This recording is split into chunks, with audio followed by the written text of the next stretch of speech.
All right, today I want to talk about thesis statements in writing. I haven't taught a composition course in about 8 years. I'm a little bit rusty, but we're going to give this a shot. I think I remember most of it.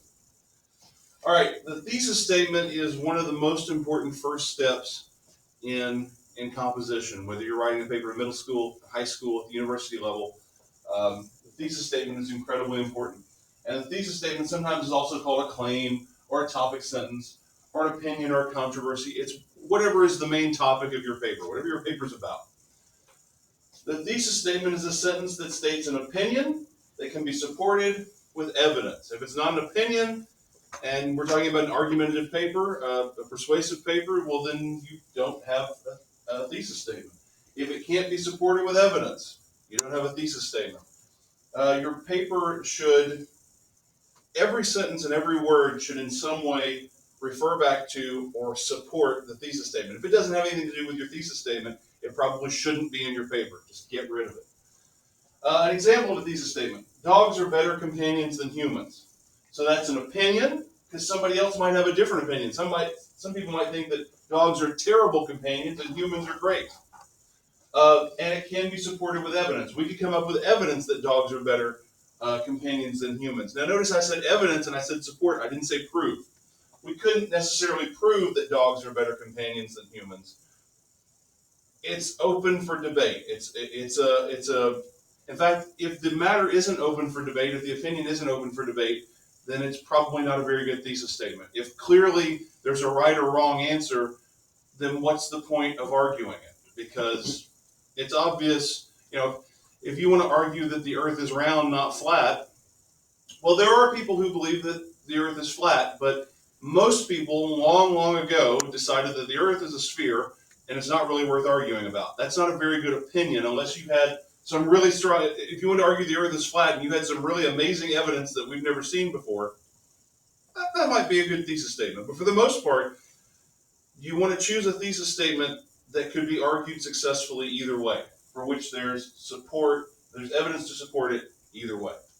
Another one: the author uses technology in his stories to warn people of the dangers of becoming dependent on outside influences. So you might read a short story or read a novel in your class and then write a paper about it and decide that the author is trying to warn people in his stories by giving examples of technology that make people dependent. So that might be your thesis statement. Or somebody might read the same story and come to the conclusion, no, the author's using technology as examples as example of why we should use more technology because it makes our lives better. You could read the same story and come to two different people come to two different conclusions about it. So there's an excellent example of an opinion that can be supported with evidence, and you could argue either side of it.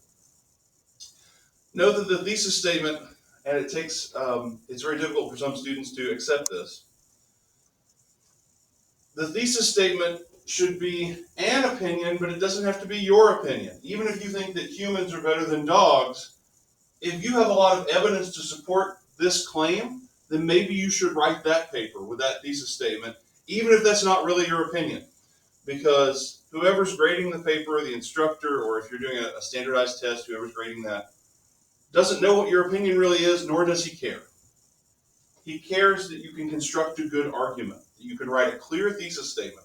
A thesis statement should always be very clear, should be strongly worded. It shouldn't be wishy-washy. It shouldn't be, well, sometimes dogs could maybe be better companions than humans. That's a terrible thesis statement. It needs to be a very strong statement. Dogs are better companions than humans. And you don't need to write, in my opinion, dogs are better, or I think maybe dogs are better. Because it's understood that when you write this statement, you're giving your opinion, and then you're going to support it with evidence. That's the whole point of the exercise. So just state it as if it were a fact, and then support that opinion with evidence. Dogs are better companions than humans. Typically, the thesis statement would go in the introductory paragraph of your paper, and what you usually do is give a little preamble. You talk about the differences between dogs and humans just briefly, or why dogs might be better than humans, or why humans aren't that great or dogs are great. And then your last sentence in the introductory paragraph would be your thesis statement. Dogs are better companions than humans. But some people would introduce the paper with that. They'd make that the very first sentence and then spend the rest of the introductory paragraph supporting that a little bit before moving on to the body of the paper. So yeah, we usually appear at the end of the introductory paragraph, but it could appear anywhere in the introductory paragraph. It could be the middle sentence, whatever. There are also implied thesis statements. You can write about why dogs are better companions than humans and never actually say it explicitly. That's not a terrible way to go, but generally if you're writing for a grade, for a class, your instructor wants to see you write that very explicitly. You don't have to point arrows at it and say, this is the thesis statement. The instructor should be able to figure that out, but you do need a thesis statement. You do need a very explicit thesis statement in your paper and generally in the introductory paragraph. Is there anything else to say about thesis statements, or that cover it? I think you've covered it. Now this is for argumentative or persuasive papers. If you're doing a research paper or some kind of expository paper where you're giving information, that should have a thesis statement as well. Generally though, that thesis statement will come in the form of some kind of opinion.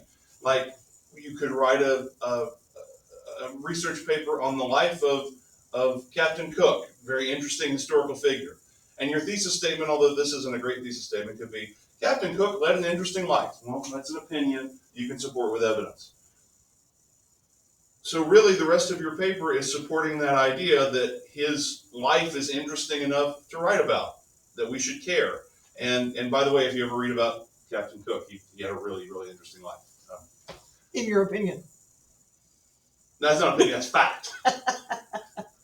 Anyway, so this basic format will apply to argumentative papers, which are probably the most common ones written in academic settings, but also expository papers. This is for essays. A narrative, a story that you write might not really have a thesis statement. Comparison contrast used to be super common in academic settings. You know, compare and contrast the Battle of Gettysburg with the Battle of Agincourt. Compare and contrast Moby Dick with Fahrenheit 451 or whatever. Academics like to pick the most dissimilar things and get you to tell them why they're similar, or the most similar things and get you to tell them why they're dissimilar.